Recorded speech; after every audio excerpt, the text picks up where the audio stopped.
Hey, this is Nicholas with the Backyard TARDIS here with another audiobook review. This time talking about Star Wars Heir to the Empire. It's book one of the Thrawn Trilogy by Timothy Zahn. Beloved book series, what a lot of people feel like should have been the sequel series. And I'm not going to lie, I kind of fall in that camp. But this is read by Mark Thompson. And I have been one who have felt like that, but I started to think to myself, how much is that nostalgia? I knew that there were EU books that I had read that when they announced that they were making the EU Legends, maybe some of it happened, maybe some of it didn't.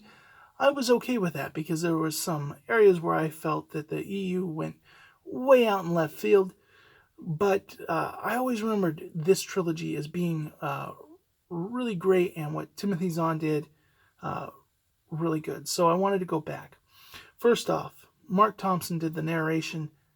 Excellent job. His voices he does, maybe not some of the ladies as well, but like he does some good voices.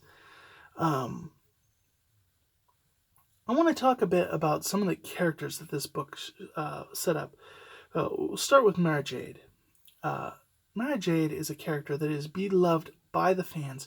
Strong female character, but I love this initial setup.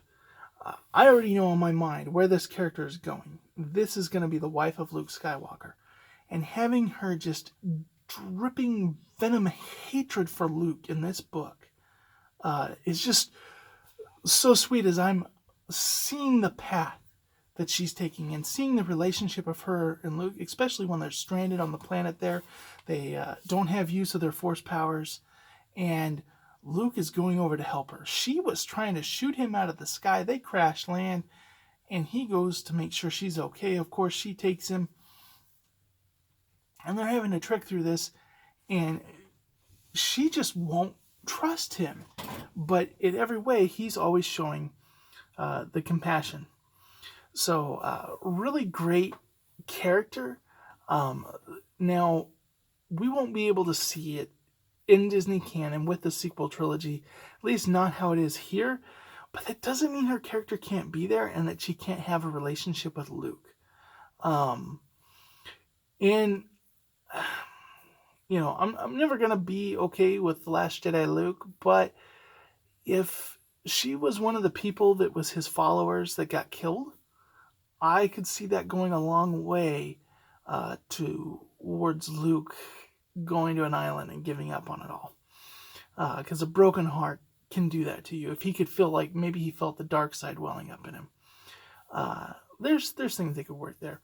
Of course, the big one, why they call it the Thrawn Trilogy. This introduced Thrawn, a Chiss species, all blue, the red eyes. Oh, he is just lovely and delightful.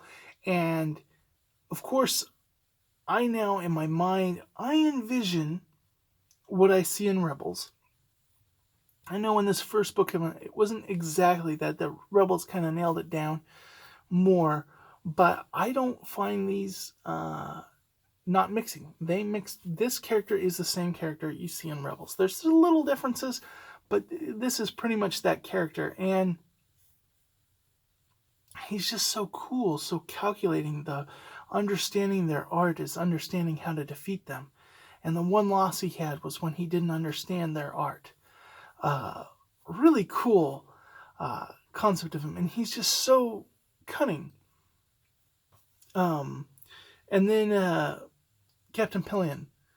He, is not as smart, but he is a good military general.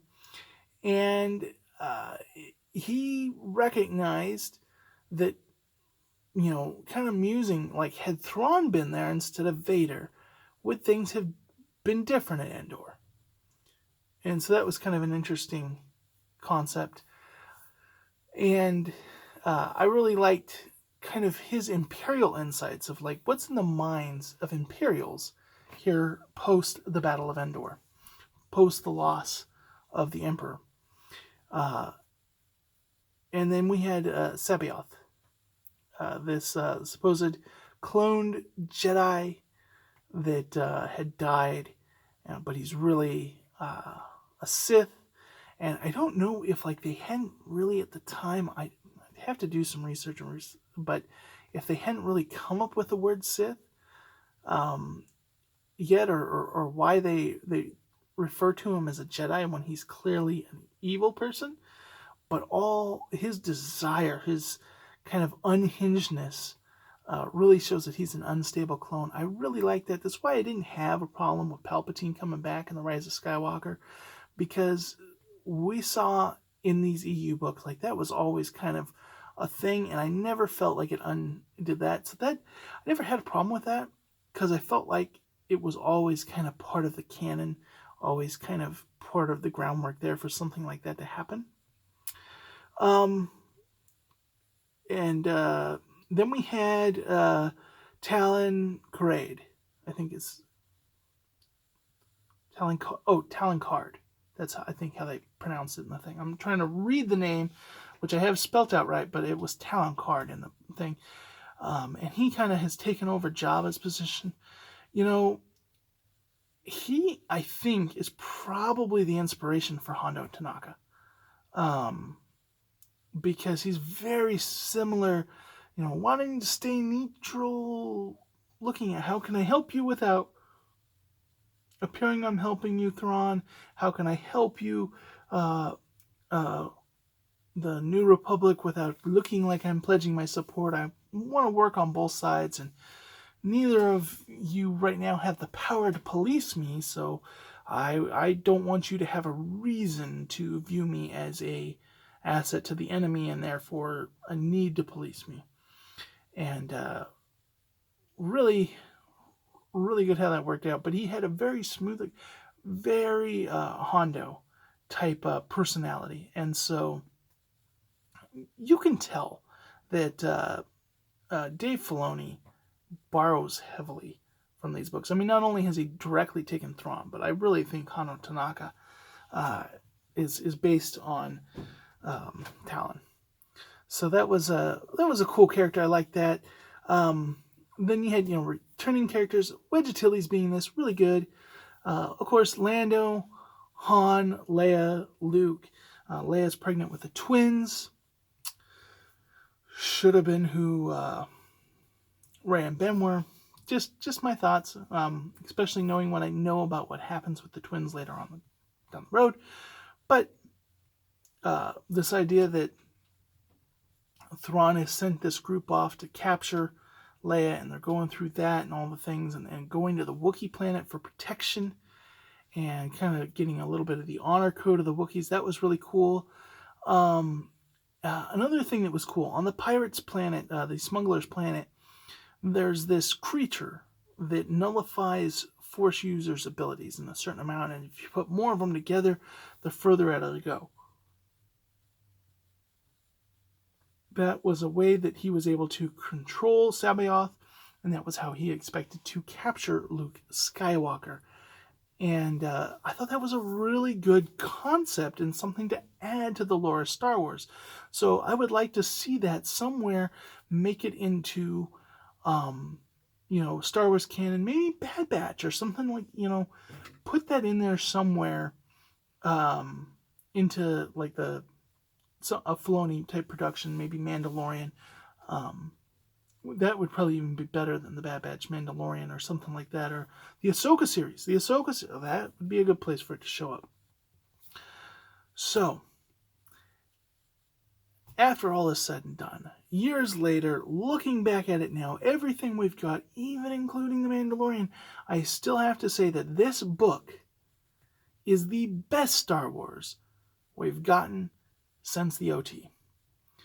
This is Star Wars at his finest, and I really hope that if Dave Filoni is planning on doing the Thrawn angle with Mandalorian and Ahsoka and Book of Boba Fett and Galactic Rangers all culminating into this one thing, with Thrawn, I really do hope that he borrows more from this book. And I would really think that I would like to see a movie I realize it can't be this book, but I would like to see a Star Wars movie where Timothy Zahn wrote the script.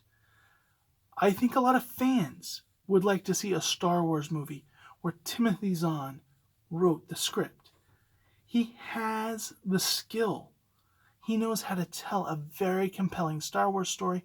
And from what I hear, his new canon books are just as good. So I'm looking forward to doing that, but I wanted to go back. I'm going to be revisiting these one at a time. So every couple of months, you're going to see me going through this Thrawn trilogy and getting there. But that's my take on Star Wars Heir to the Empire. What did you think of it? Have you revisited it in a while? And are there any other Timothy Zahn books that you recommend that I check out and review? Let me know down in the comments. And with that, I'll catch you in the next video.